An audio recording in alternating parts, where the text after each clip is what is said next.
Oke, selamat malam teman-teman. Jadi untuk kali ini saya mau lapin terkait dengan transit routing in one tenant but different VRF dengan case kita punya dua router dengan segmen yang berbeda dan kita buat L3 out yang berbeda. Jadi kita total ada dua VRF dan dua L3 out yang berbeda. Nah, goalnya adalah kita mau route leaking, yaitu kita mau bocorin. Jadi di belakang router 1 ini dia punya subnet 10.2231. 231 ini mau kita bocorin ke router 2. Nah, yang oranye ini adalah kotak oranye ini route yang kita bocorin. Jadi 231 nanti kita bocor ke router 2. Di router 2 dia punya IP 232 kita bocorin ke router 1 gitu. Nah, bagaimana cara yang kita nge-route leaking ini? Yaitu dengan kita pakai kontrak scope-nya dengan tenant. Kenapa kita menggunakan scope tenant? Nanti coba kita jelaskan di belakangnya. Nah, jadi dari L3 ini kita coba mau route leaking ya teman-teman. Oke, coba kita verify dulu ya sebelum kita nge-lab. Jadi di router yang pertama, kita coba cek dulu. Oke, coba kita cek show IP route VRF IDN 01. Nah, coba. Nah, di sini kan belum ada ya untuk route IP 10.2.232. Di sini 231 semua ya, teman-teman ya. Oke. Untuk di router kedua, coba kita cek apakah sudah ada routingannya before-nya. Show IP route VRF IDN 02. Nah, untuk routingan di ID02 dia cuma ada 232, tidak ada 231. Nah, coba kita cek connectivity dari dari masing-masing router ini, apakah OSPF sudah naik? Show IP OSPF neighbor. Nah, di sini 231 itu router 1, 232 itu router 2, teman-teman. Oke. Ini OSPF connectivity-nya sudah jalan ya. Nah, bagaimana kita caranya untuk route leaking? Nah, kita main di external IPG, teman-teman. Jadi external IPG ini nanti kita akan import. Nah, coba kita lab di sini. Coba kita masukkan subnetnya, teman-teman ya. Ke L3 yang pertama. Nah, di sini pakai VRF-nya IDN 01 infra VRF. Nah, IDN 01 infra VRF. Kita tambah subnet external IPG untuk di quad 0. Sorry, kita nggak pakai quad 0 ya. /0 enggak. Tapi kita pakai /1, teman-teman. Di sini 0000 /1. Kita export root control, external subnetnya kita uncheck. Kita tambah lagi. Di sini 0000. 128.0.0.0/1 export root control. Oke.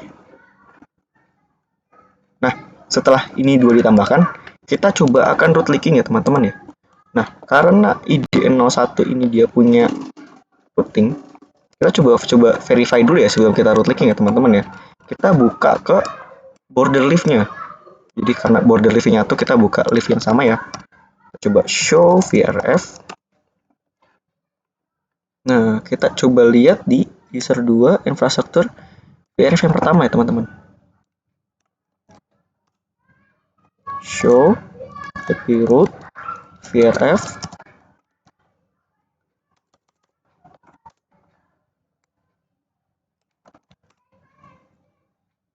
Nah, oke, kita copy dulu routing table ini. Ini routing table untuk L3 yang pertama. Di sini kita nggak nemu 232. Di sini kita cuma nemu 231.64 yang dia dapat dari OSPF L3 out. Nah, bagaimana untuk L3 out yang kedua? Coba kita show IP route DN02. Apakah ada routing table? Oke, kita copy dulu. Nah, di sini di L3 out yang kedua, dia nggak punya routing table untuk 231. Di sini cuma 232 doang. Artinya ini belum ada root leaking ya teman-teman ya. Before kita doing something di ACI-nya. Kita coba tambah root leaking ya teman-teman ya di 10.2.231 karena dia punya 231 kan.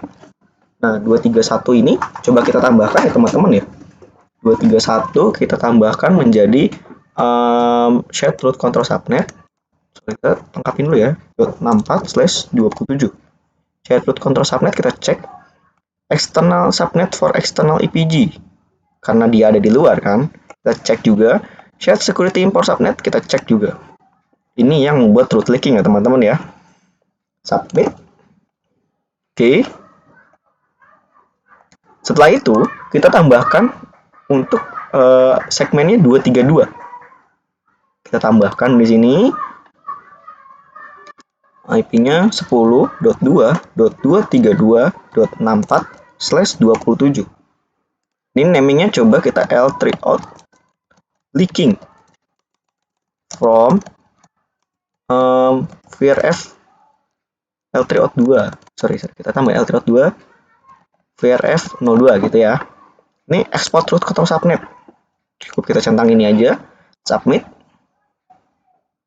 Oke. Nah, dua hal ini kita juga tambah di L3 out yang kedua, teman-teman. Kita buka external EPG L3 out yang kedua.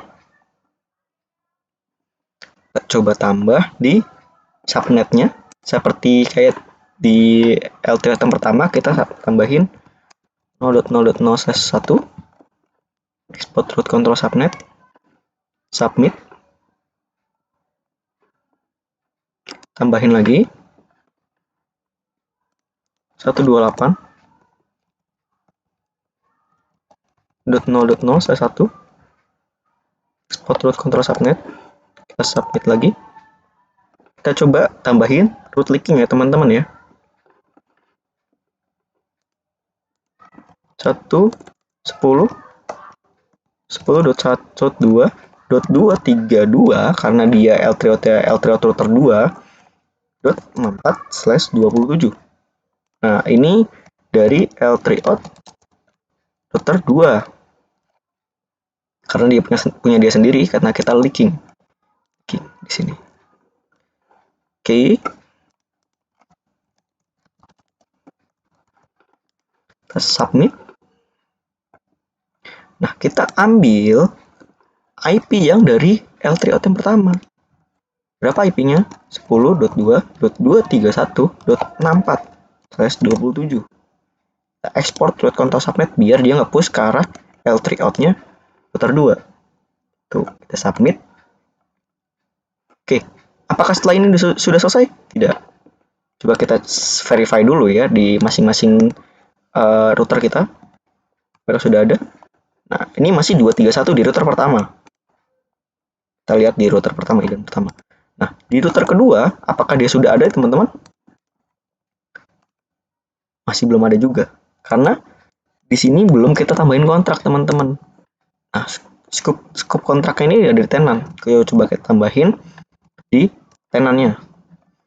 Di kontraknya kita buka kontrak standar. Kita create kontraknya. Kontrak. Nah, ini kita tambahin kontraknya root leaking. Scope-nya kita ganti menjadi scope-nya di tenan. Kenapa kita ganti scope tenan?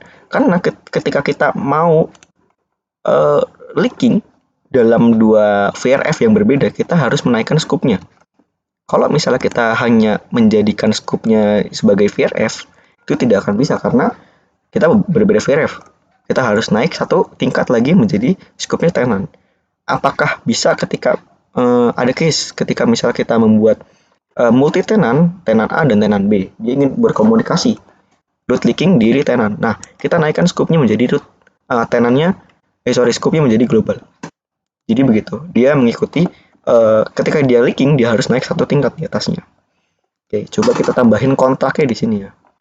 Subjek kontraknya kita tambahin menjadi root leaking, namingnya root leaking. Lalu untuk filternya kita tambahkan, jadi permit all semuanya, update, oke, kita submit. Nah, kita setelah ini kita harus menambahkan kontraknya di masing-masing L3 out. Untuk L3 out pertama kita tambahkan kontrak provided. Untuk L3 out yang kedua kita tambahkan kontrak consume. Nah, coba kita buka external EPG dari L3 out yang pertama.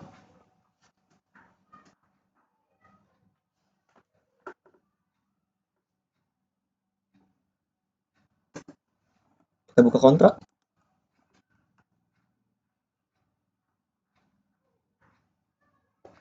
Kita tambahkan provided kontrak. Sini. Root leaking kontraknya ya. Nah, tambahkan, kita submit. Untuk L3 out yang kedua, di external EPG kita tambahkan kontrak provided. Consumer.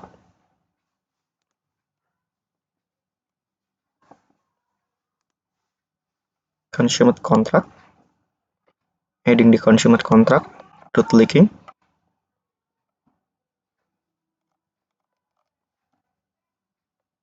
Oke.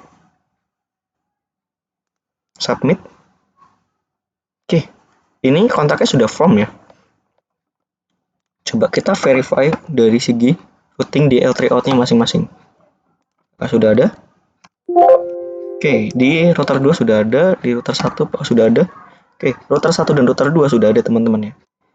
Nah, router 1 di VRF D01 dia punya routing table 232.64. Di router 2, di routing table dia punya 231.64. Sesuai, dia baru aja tuh connecting. Kan? Ini baru 5 detik dan 4 detik, ini di sini baru 2 detik dan 1 detik.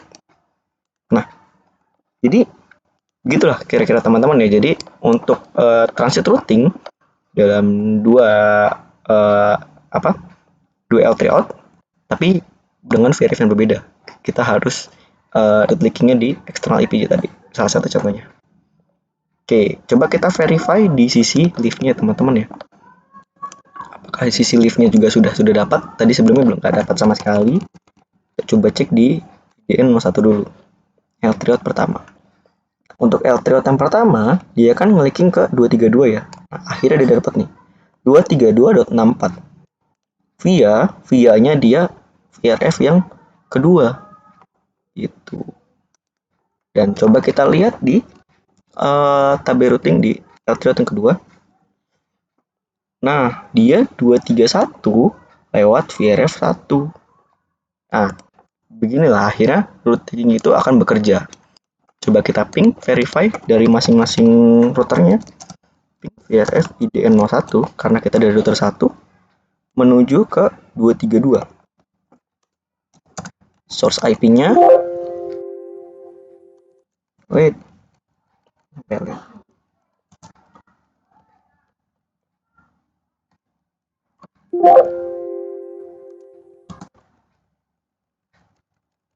source IP 10.2.231.65. Oke, pingnya sukses. Jalan ya teman-teman ya. Coba kita ping dari router 2. Ping ke 231.65. Pakai VRF di depannya. VRF IDN 02. Oke, source IP-nya dari 232. 10.2.232.65. Oke, pingnya sukses ya teman-teman ya. Jadi gitulah kira-kira untuk root leaking ya. Kalau misalnya ada pertanyaan mungkin bisa ditanyakan di dalam chat saya. Oke, sekian dari saya. Terima kasih.